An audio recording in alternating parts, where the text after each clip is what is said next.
1980, Briggs and Stratton hybrid.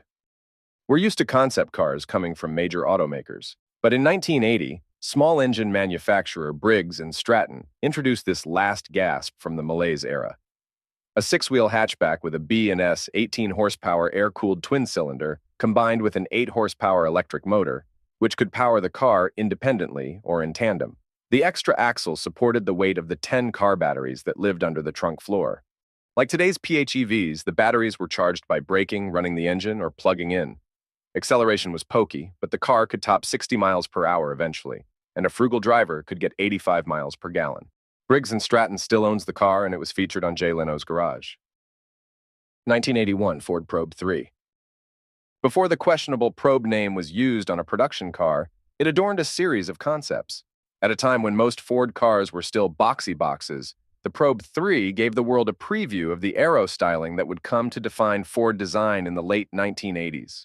The Probe 3 was really a preview of the European market 1982 Sierra, a car that would eventually come to the States in hot rod form as the Merkur XR 4T1, but it also showed cues that would be used on the revolutionary 1986 Taurus, not to mention the louvered taillights that would appear on the 1988 Ford Mustang GT. 1984 Ford Maya. Back in the 1980s, Ford was seriously considering a mid-engine, targa-top, two-seat sports car for the American market, and the fully functional Maya concept shows us what it would have looked like. Power for the production car was to be a 250-horsepower, 3-liter 24-valve V6, co-developed with Yamaha, though the concept reportedly had a less powerful placeholder engine. Styling was done by Giorgetto Giugiaro, and the design was criticized for looking too much like his Lotus Etna concept. We think it's a pretty good stand-in for the BMW M1. Ford built a couple of follow-on concepts, but ultimately the project was halted, mostly. The engine was used in the Ford Taurus SHO, and Ford would, of course, eventually produce another mid-engine supercar, and another one after that. 1986 Chevrolet Corvette Indy. We all know that Chevrolet built numerous mid-engine Corvette prototypes before finally putting one into production. Of all the mid-engine dream Corvettes, the 1986 Corvette Indy is arguably the most intriguing, with its 600-plus horsepower twin-turbo, 2.65-liter V8, Kevlar and carbon fiber body, active suspension, four-wheel drive, and four-wheel steer-by-wire. The Indy evolved into the 1990 CERV3, which looked like a production-ready car, though it actually wasn't. Alas, we'd have to wait nearly a quarter of a century before the mid-engine Corvette became a reality. 1986 Pontiac Transport. The Chrysler minivans were the hot ticket in the mid-1980s, and competing automakers were scrambling to bring their own garageable vans to market. Pontiac showed a preview of its family hauler with the Transport concept, which featured a composite body, gull-wing rear doors, a glass roof, and a built-in Nintendo Entertainment System. Power came from an experimental 2.9-liter turbocharged V6, and the two-tone paint and grooved side cladding echoed the styling of contemporary Pontiacs. Sadly, when the production version appeared in 1990, one of GM's hapless dustbuster vans, it wasn't nearly as cool or exciting. 1987 Chrysler and Lamborghini Portofino.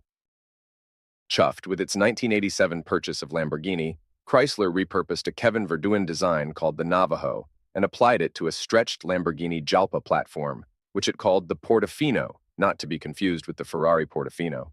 A mid-engine rear-drive sedan with four scissors-style doors, the idea being to show the possibilities of a Lamborghini sedan, an idea Porsche would bring to fruition 2 decades later.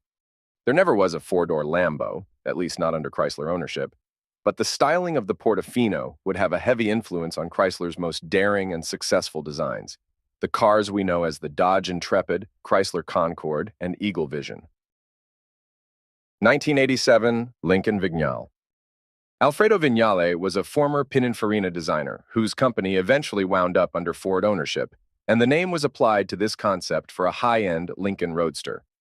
The Vignale was designed as a competitor to Cadillac's Alante, which went into production for the 1987 model year.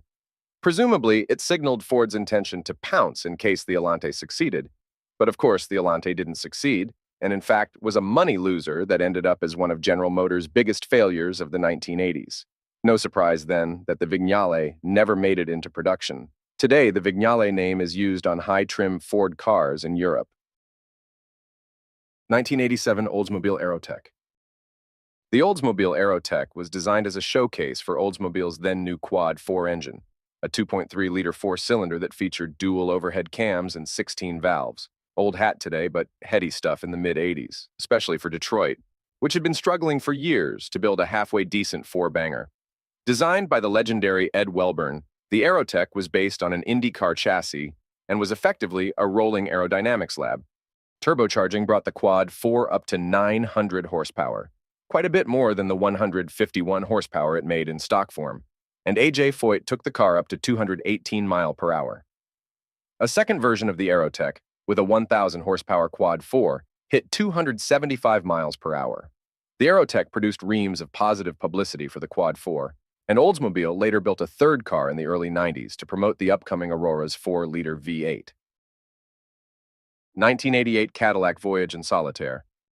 The Cadillac Voyage was a full-size, aero-friendly, all-wheel drive Cadillac concept powered by a 275 horsepower version of the just-introduced 4.5-liter V8.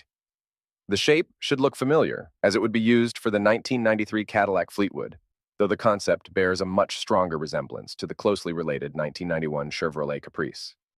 For 1989, Cadillac followed up with the Solitaire, a two-door version with a 430 horsepower 6.6-liter V12 engine. There was never a production two-door version of the 90s-era Fleetwood, but the basic shape of the Solitaire's backlight and trunk lid would influence the 1992 Cadillac Eldorado. 1988 GMC Centaur. The half-van, half-truck GMC Centaur certainly resembled the man-horse hybrid after which it was named. The idea was to blend a family hauler and a pickup, which the Centaur certainly did. In order to maximize interior space, the Centaur's 3-liter straight-six engine was located under the bed and ahead of the rear axle. Four-wheel steering increased its maneuverability, and the resemblance to the 1986 Pontiac Transport concept is obvious, from the front, at least. This wasn't a new idea for GM, by the way. The Corvair ramp side of the 1960s was a rear-engine van with a pickup box modeled after Volkswagen's Type 2 pickup. The Centaur idea never made it to production, but GMC was right about the idea, as we all know how popular family-friendly crew cab pickup trucks are today. 1988 Pontiac Banshee 4. The Banshees were a series of Pontiac concept cars built between 1964 and 1988.